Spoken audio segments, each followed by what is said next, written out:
What's up again, guys? All right, so today we are going to go over part 7 of our series, and today we're going to cover the air vintage filter. So right now I have the air vintage filter pulled up. What I'm doing at the moment is I'm applying the air vintage filter to the pad track. Previously I was using the filter gate, but I have that deactivated for the time being, just for the sake of this demonstration. So let's go back to our air filter gate. Actually, I'm going to deactivate this for the time being, and I'm just going to play the project through.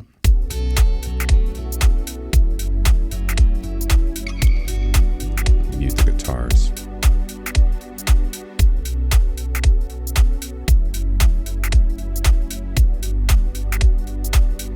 All right.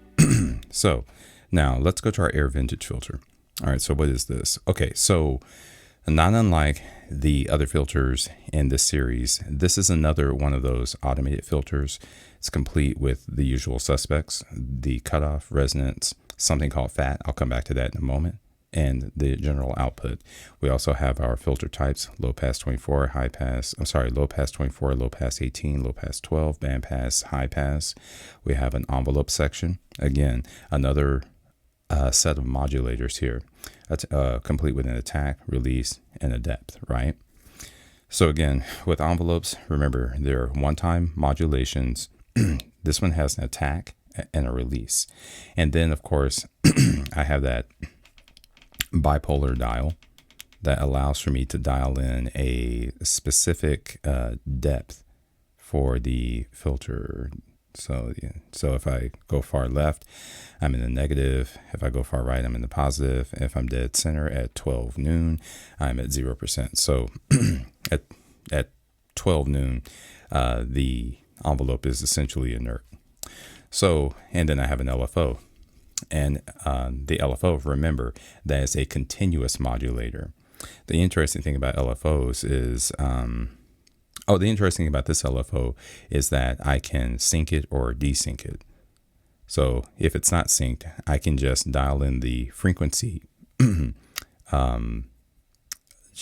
freely.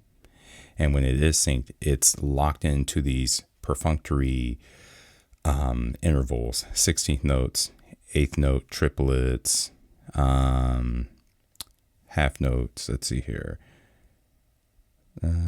Quarter notes, etc., etc., etc., right? and then the LFO has its respective depth as well. So, from what I'm gathering, the LFO depth is not bipolar; it is unipolar, so 0 to 100. All right, so let's go back and talk about this FAT feature, right?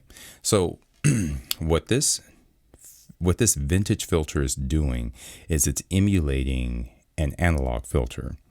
The FAT function is essentially responsible for adding that analog tape saturation effect. Basically, it just makes this filter a little bit more gritty. Again, it has all of the usual modulators and what have you. It's really no different from any of the other filters or any of the auto filters that we've used in the past. The only difference is it just has a little bit of an analog flavor to it. So here's what I'm going to do. I'm going to apply this automated filter. Let's start with using a low pass 24. Let's adjust the cutoff and let's turn it on. And this time around, I think I'm going to start with the envelope, some one-time modulation, and I'll try to explain that as we go along. All right, let's go.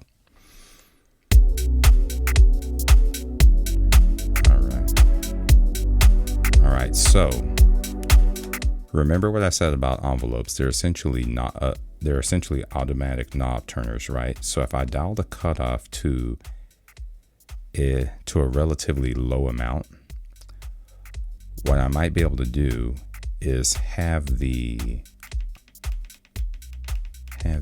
envelope move that meter in the positive direction quickly. Now, I don't believe that you'll see it happening here, but more or less the modulator will just make the effect just that much more overt audibly. All right, so let's see what happens when we dial in some depth here.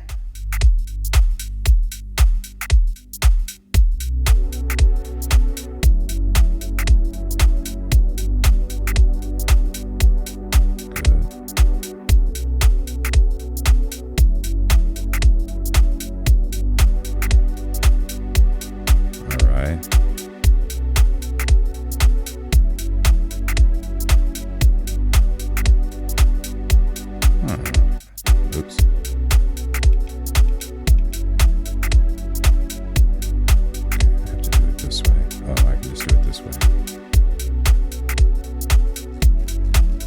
All right.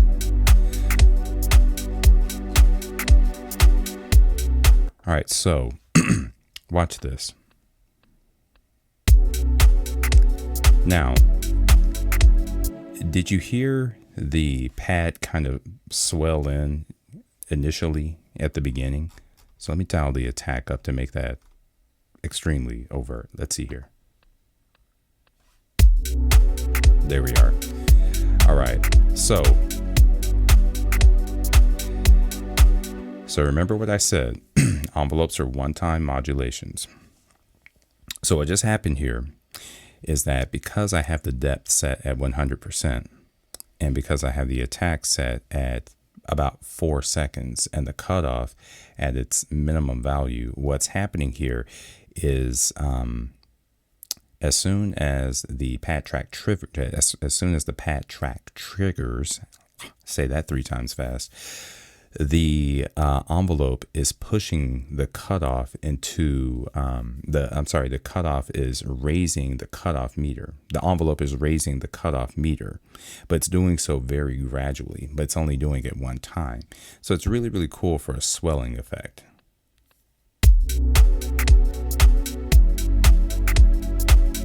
Kind of makes me wonder what would happen if I dial the release down. And see, then what will happen is it'll snap back almost instantly. Yeah. So now it feels more ethereal.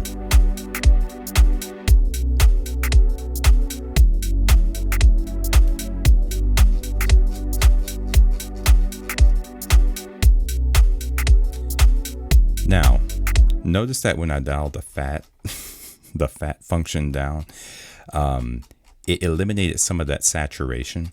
So again, this is responsible for the analog characteristics of this filter. So I'm gonna maybe make this, I'll probably dial it about halfway at 100%. Here we go. So full fat. Get a little bit of grit, a little distortion. Dial it down. Kind of cleans it up a bit.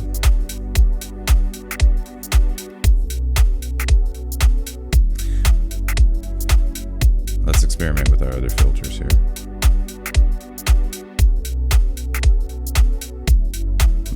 12 band, 18 band, 12 band.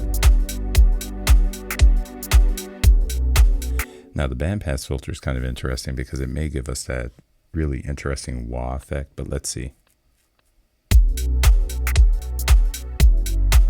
Styling some resonance there.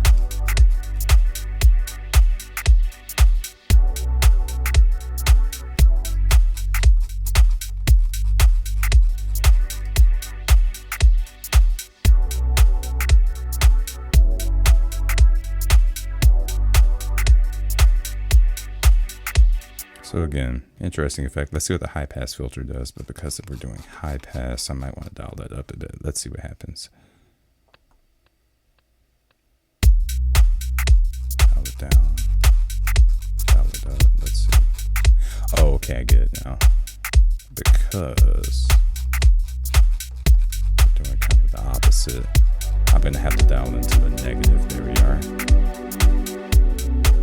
Here we are. Let's try that. Let's start that over again.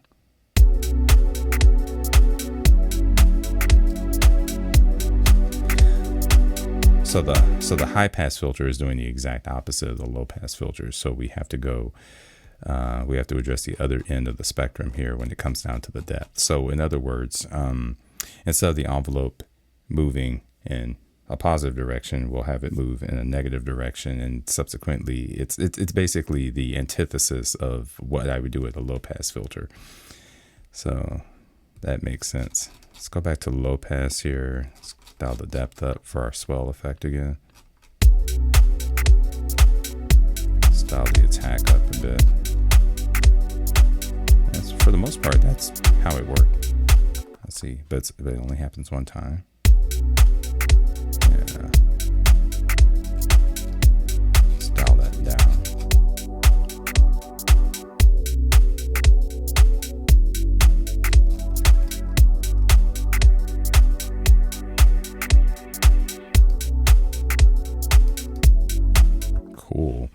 All right, so for the most part, that's what the envelope is doing. So remember, an envelope is essentially a one-time automatic knob turner.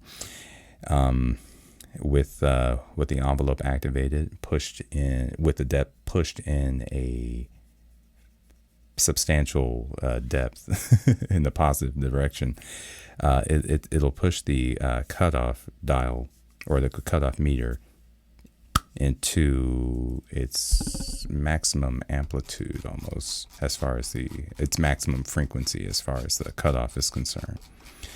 So that's essentially what's happening there according to the envelope curve. If you delay the attack, it takes a little bit longer for the cutoff to reach its maximum frequency. If you dial the attack down, it'll reach its maximum frequency just that much faster. So there we have it.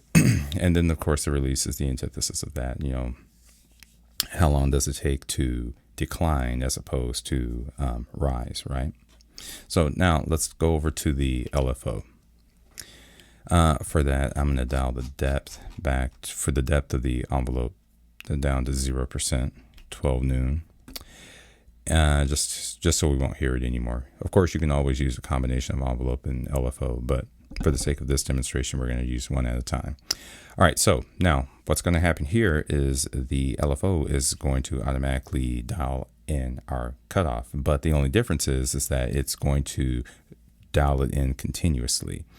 I'm going to assume that this LFO is a sine wave, which means that we're going to have smooth 360-degree cycles according to a specified rate. Now remember, you can sync this or you can desync it, but let's dial the depth of this up and cue it in. Let's see what happens. All right. Cool. Right now, it's dialed in at half notes.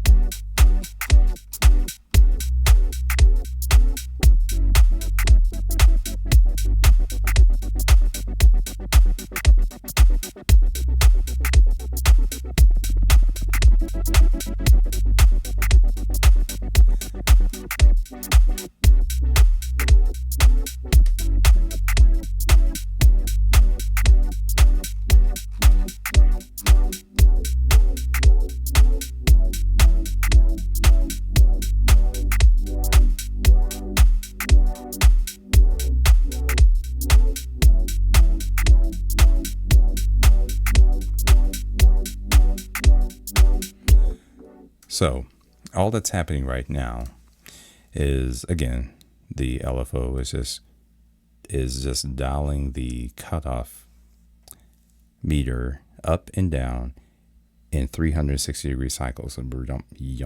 Yump, right? So again, effective if that's the effect that you're going for. The only thing I really don't like about that is that I can't choose the LFO waveform. It's kind of locked into a sine wave. So we're kind of stuck with this womp womp womp womp kind of sound. But then again, I wonder if I can. Okay, so let's do a little experiment. Let's go back to the envelope and let's see if we can get the cutoff to swell in initially and then have the LFO take over. Let's see if it does that.